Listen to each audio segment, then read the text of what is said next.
I really want to thank anybody and everybody who has advocated for us and tried to spread awareness about our condition, or have raised to government, NHS, any other sort of board, and raised this issue and said that we need help, because progress is being made. Slowly but surely, progress is being made. So this is a very belated video. I've been planning to make this video for quite a while, like literally months, but priority order of other videos like the news of my WAV and all that jazz has just like pushed this video back.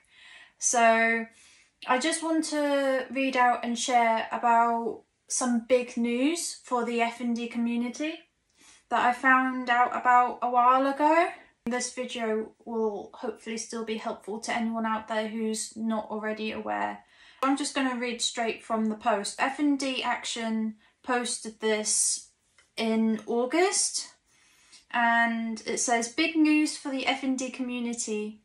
NHS England has released updated specialised neurology services for adults specifications, and for the first time, functional neurological disorder is officially included in national neurology. Why is it when I don't look at the word that my brain gets it? Service planning. Here's what this means for FND care. Specialised care pathways. FND patients now have access to neurologist-led diagnosis, assessment and management, including support when first-line treatments haven't worked. Second, multidisciplinary team approach. Specialist clinics will bring together neurology, neuropsychiatry, neuropsychology and rehabilitation professionals to create personalised treatment plans. Third, integrated mental health support, clear links to local mental health services for timely psychiatric or psychological interventions if needed. Fourth, system-wide collaboration. Services will be coordinated across hospitals, community care and rehabilitation, ensuring continuity and equity of care. And fifth, regional specialist support. Complex cases can access regional FND subspeciality teams, both outpatient and inpatient if needed. This is a huge step forward for recognition, care and research for FND, which has previously been overlooked in national specifications. It sets a clear standard for neurology services across the country and offers hope for more integrated patient-focused care. Let's celebrate this milestone and keep advocating for the full implementation. And then they just attached a link to the actual NHS article that states this. If you still don't quite understand what this means for us and for the FND community, I can only really share through my own example. I used to have a multidisciplinary team. I used to be under lots of different, what's the word? All of these different external services like OT, physiotherapy, speech and language, etc. that I used to have as part of my multidisciplinary team. And then every single one of them, after a few months, said, so sorry, we can't provide you with anything more that you need because your diagnosis does not fit within our remit. Yeah, because your body doesn't fit our remit.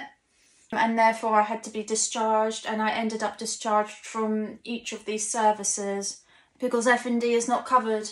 And so my multidisciplinary team pretty much just completely fell through, and I've been left to fend for myself pretty much with most things, and with no treatment plan for my FND. And the fact that FND is now being officially recognised means that not just our voices as the patients, but everyone who has gone to the NHS and advocated for us and has spoken for us, even all of the doctors and care providers and goodness knows who else who has raised this issue to the NHS or to the government to make them aware that, hey, there is a large amount of people who are not being provided for. Things need to change so that we can be allowed to help them, sort of thing. And this article, this post, pretty much states that that the NHS finally recognised that this is a problem, and that they are finally going to start trying to fit FND into their remits and to provide actual pathways to get us help and to get us treatment when we get diagnosed, instead of just being given a website link that tells us about FND and then being discharged, like my experience and from what I've heard from many other FND patients as well. So this is really big. Nothing's going to happen quickly, this is going to be a really slow process to actually see change, but the fact that it's being recognised is like the first big stepping stone to hopefully better treatment and provision of care for people like me in the future, and those who will get diagnosed with it in the future as well. So this really does just fills the future with hope, and it's so wonderful because it means that all of our voices and everyone else who has spoken for us, like, our voices have been heard and we've not been ignored, when a lot of us, like the large majority of us, have felt ignored. So that is really, really wonderful. Take care, everybody.